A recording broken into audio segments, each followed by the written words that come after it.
1.5 տարվա սպասումից հետո տուն են ուզում վերադառնալ արցախցիները։ Հավաքվել են Հայաստանի Հանրապետությունում Շվեյցարիայի դեսպանատան առջև, թակում են վերադարձին աջակցող բոլոր դռներն ու խոսքից գործ ակնկալում։ Ես իմ կյանքը ուրիշ տեղ չեմ պատկերացնում, ապրում ենք հնարավորությունը էս է, բայց ամեն մարդ ցանկանում է իրան արմատներին կիցին։ Եթե մենք այսօր մոռանանք մեր Արցախը, մեր լեզու մոռանանք, մենք չխոսենք, ապագայում մեր թորները չեն խոսելու ու մեր բարբառը, որ ամեն ինչը վերանալու է։ Հույս ունենք, որ վերջ կտնեն այս անգործությանը, հույս ունենք, որ գոնե մի ձև մարդասիրություն կամ իրենց ստանձած դերին համապատասխան կգործեն։ Արցախի խորհրդարանն է դիմել Շվեյցարիայի վերին պալատին, ընդունելու արցախյան հակամարտության խաղաղ կարգավորմանը նվիրված միջազգային համաժողով կազմակերպելու բանաձևը։ Շնորհակալ են ստորին պալատին բանաձևը վերին պալատ հասցնելու համար։ Շվեյցարիայի ազգային խորհրդի կողմից 24-42-59 համարի բանաձևի ընդունումը մեր ժողովրդին հույս է տվել, որ մենք նախնյաց հող վերադառնալը դեռևս հնարավոր է։ Կանտոնների խորհրդի արտաքին հարաբերությունների հանձնաժողովի հետագա հավաքությունը ավելի է ամրապնդել այս հույսը։ Այժմ, երբ բանաձևը մոտենում է իր վերջնական փուլին, մենք նայում ենք Շվեյցարիային, այդ հույսը կենդանի պահելու համար։ Մենք հարգանքով խնդրում ենք ձեզ շահարկադրվել որոշմանը, երբ այն կներկայացվի կանտոնների խորհրդի 2025 թվականի մարտի 18-ին։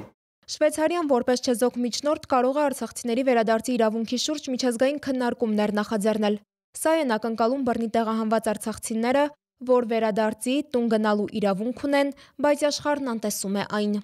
Մենք ուզում ենք, մենք խնդրում ենք, որ վերին պալատը ևս հավատարի մնա մարդու իրավունքների հումանիզմի գաղափարներին եւ ևս կանաչ լույս վառի այդ բանաձևի համար։ Կանգնի, ինչպես ասում են, պատմության ճիշտ կողմում եւ իր քայլով ևս մեկ անգամ ապացուցի, որ Շվեյցարիայի նման պետությունը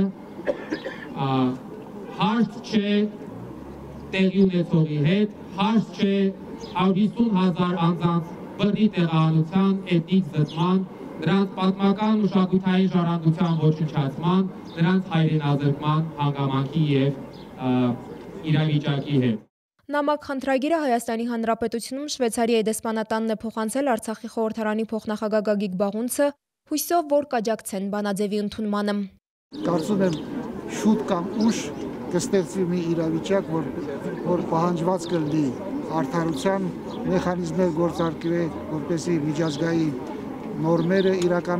պահպանվի, իրականացվի միջազգային պահանջները նման խնդիրների կոնֆլիկտային լուծման եւ մենք միշտ պատրաստ պիտի լինենք նման զարգացումներին եւ հույսով եմ կարողանանք օգտագործել համապատասխան բարենպաստ պայմանները, որպեսզի իրականացնենք մեր երազանքը,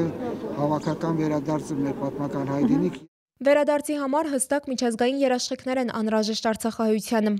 Արցախի մարդու իրավունքների պաշտպանը դա հնարավոր է համարում անվտանգային հստակ բաղադրիչների եւ միջազգային հանրության պատշաճ ներկայացվածության պայմաններում։ Ադրբեջանական այս տոտալ վերահսկողության, ադրբեջանական ոստիկանության եւ բռնապետության տակ Արցախի ժողովրդի վերադարձը ուղղակի ցնորային ինչ-որ մի բան է, այսինքն մարդիկ ինչպես վերադառնա։ Եթե այդ պայմաններում մարդիկ պետք է վերադառնային, ապա դուրս չէին գա, պարզապես դուրս չէին գա։ Շվեյցարիայի խորհրդարանի վերին պալատում բանաձևը նախատեսված է քննարկել մարտի 18-ին։ Բանաձևի ընդունման դեպքում երկրի կառավարությունը պարտավորվում է արցախյան հակամարտության խաղաղ կարգավորմանը նվիրված միջազգային համաժողով կազմակերպել։